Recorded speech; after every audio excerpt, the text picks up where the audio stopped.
Hi guys, Andrew here for NextRiff, and today we will be building a gaming rig featuring AMD hardware.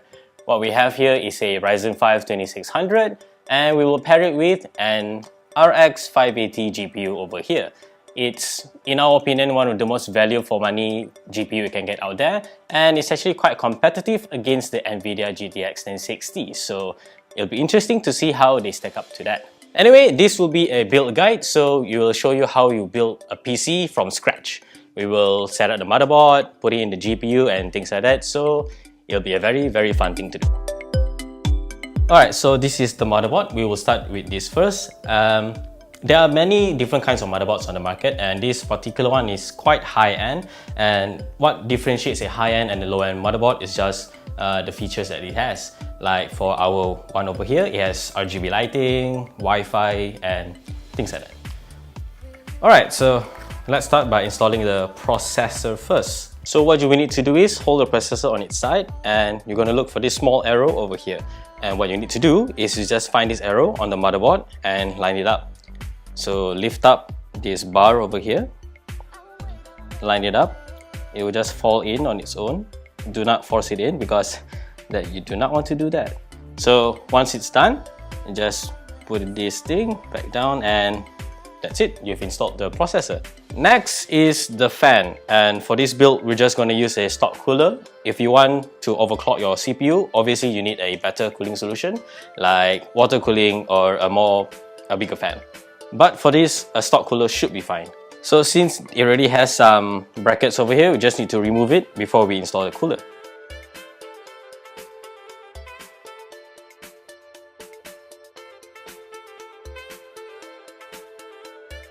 So we're just going to put it there, line up the screws and make sure that the cable can be put to the pins over here. So that's the CPU fan pin. Make sure you know where it is before you install the fan.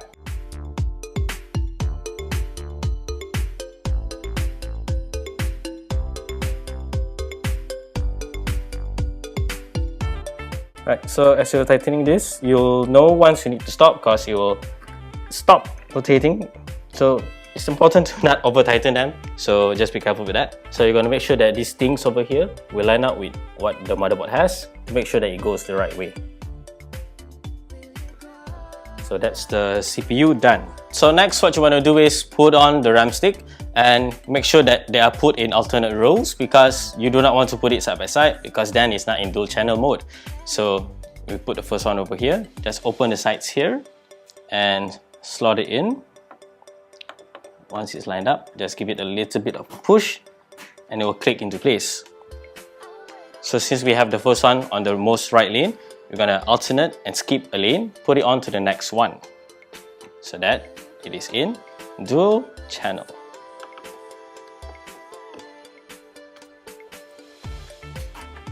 That's it. Do note that if you get a different cooler, it might hit the fan as well, so you gotta be careful with how you set it up. And now we have the graphic card, which we will install.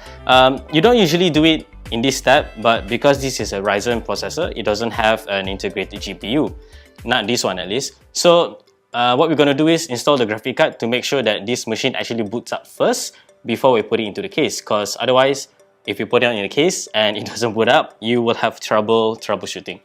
Right, so line it up to the motherboard and it's open. So make sure that you slide it in properly. Just give it a bit of a push and that should do the trick. Right now we have the PSU, which is needed to power the system up. We're doing this now so that we can check if the system actually boots first. So we have this big one, just put this over here. What you need to do is make sure the clip in the cable is lined up with the motherboard so that it's connected the right way up. And this is for the CPU's power, so same thing, just put it in. Next is obviously providing power to the graphics card as well. So what this GPU has is an 8+6 pin, so just find the proper cable and just put it in.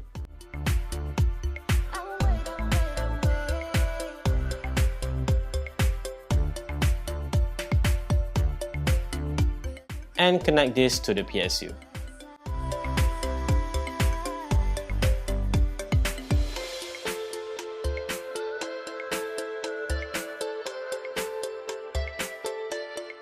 It boots up, so we are very good here. Now we can finally put in the motherboard into the case. Just make sure that you lined up the standoff screws with the motherboard's holes. Another note you need to know is that some motherboards come with a separate I/O shield, so you need to put that into the case first. But for ours, it's actually built into the motherboard itself, so we are fine here. So our case has two built-in fans, so we need to find a power source for these fans. You need to find it on the motherboard. There is a label called CPU fan, something like that, and just connect it to the pins there. And depending on your case, you need to find the appropriate screws to screw it into the case.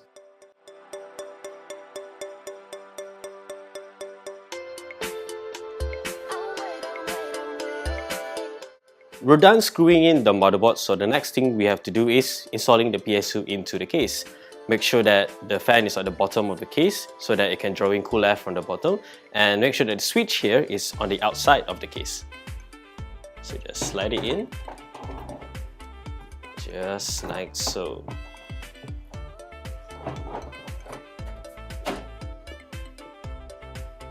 Now we need to route the cables back to the front of the case so that you can actually connect it to the motherboard. So just slide it in, right there. Of course, after routing the cables back to the front of the case, you need to secure the PSU to the case.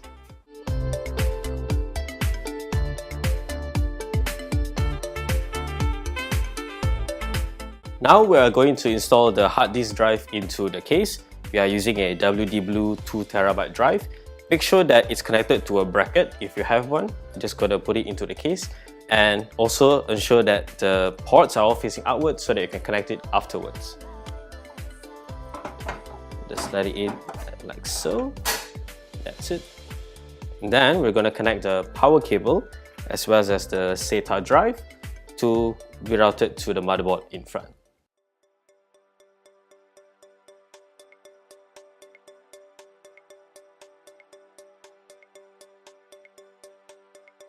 Like what we did just now earlier in the build, just connect the PSU power to the motherboard here.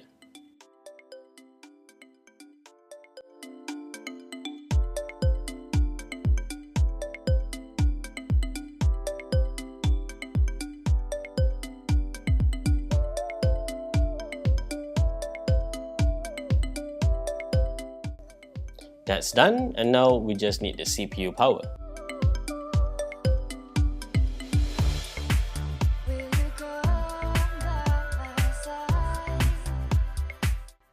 Next, we need to connect the USB 3 cable from the case to the motherboard. It's labeled very clearly.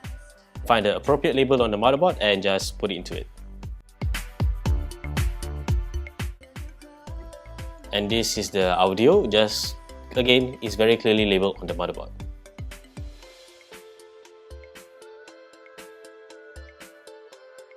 So this is where it gets a little bit complicated. You need to pay close attention to what's written on these pins. You need to pay close attention to these switches. It's labeled power, reset, as well as LED. It's very simple. If you put it in and the button on the case doesn't work, you know that you put it into the wrong slot. So nothing to sweat about, just find it again and put it into the appropriate ones.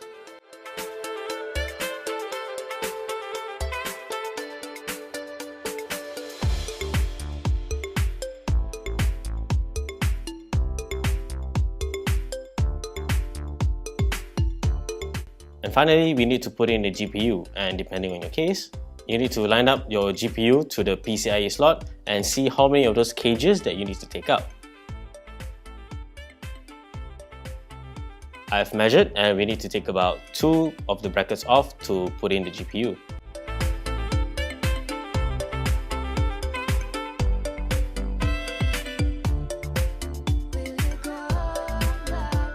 Once you've installed the GPU, we need to screw the GPU to the case itself so that it is secure.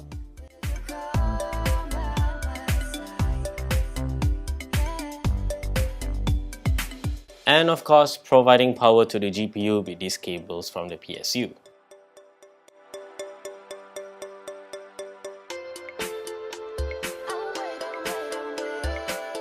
Now we need to unscrew the M.2 slot over here. Don't really need this. Oh, it's nice though. Now that we've removed that, this is the M.2 SSD. This is by Samsung. So let's just slot it in. So this would be much easier if I had not installed the GPU first, but yeah.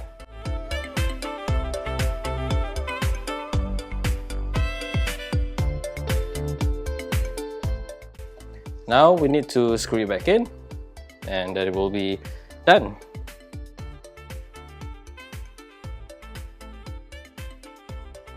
And last but certainly not least is connecting the SATA cable from the hard drive to the motherboard.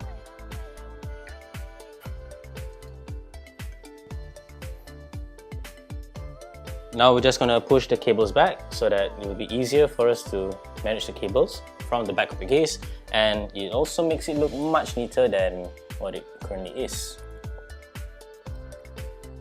Alright, I guess that's alright. You can make the system look better if you use sleeve cables, but that is a custom thing, and if you want to be cost effective, this is the way to go. And of course, put in the power, and that is it. You have done building your PC.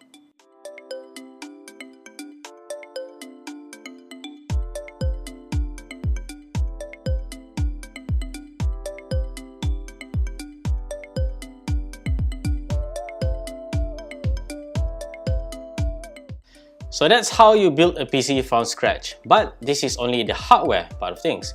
There is also software where you need to install Windows 10 and select a bootable drive for this to actually be a functional PC. We will cover that in the next video, so stay tuned for that.